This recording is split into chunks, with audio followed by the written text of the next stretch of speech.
Okay na po. Talagay ko na po yung mga info. Bali, papirma na lang po ako dito, tsaka po dito date. Tapos okay. Dito. Ay, wait lang. Question lang. Bali, ano oras kayo darating sa event?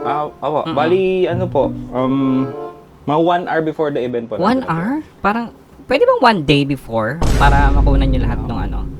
Sa prep? Day before. Ba't sobrang aga naman? Hindi, yun nga, para makunan nyo yung sa preparation, tsaka everything na nandun. Hindi po, kahit 1 hour lang po, okay na po yun. Mabipicture na Ganun, po kaya natin. na yun. O, siya. Sige. Sige ma'am, papirma na lang po dito. Bali, ilang camera dala nyo? Dalawa ma'am. Bali, isang main camera po, tsaka isang backup. Dalawa? In case po na magka-problema. Kasya na yun? Pwede ba 5 dalhin nyo? Hindi mo po. Sobrang dami naman ng bato. Para sure na makunan yung mga angle. Kaya naman ho ng 2 camera. Sure? Yung mga angle. Okay.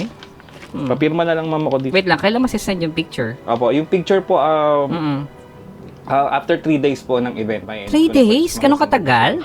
Grabe naman. Pwede bang kada shot? Ano po yun? Kada shot? Kada shot, ho? Kasi mahilig ako Ba't mag-upload naman eh. ganun ka?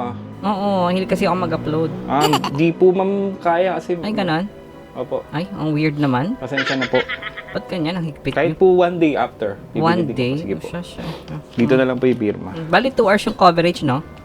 Yes po, 2 hours. Kasi pwede ba 1 hour muna ngayon tapos yung other half sa second birthday ng baby ko? Hindi ma'am, good for 1, ano lang po yun. Ganon? Ang Opo. higpit naman pala. Pang 1 event lang po. Saan ako pipirma? Opo, sorry po. Sige, kaya mo na.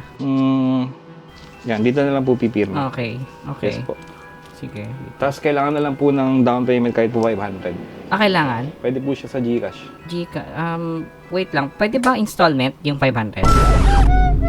Ano ho yan? Installment. 500. Mga 12 months to pay po. Ganun. Wala kasi akong cash dito dala eh. Kasi masyado malaki. Okay ma'am, cellphone na lang ako Ay, gamitin. grabe. Ay, sungit naman.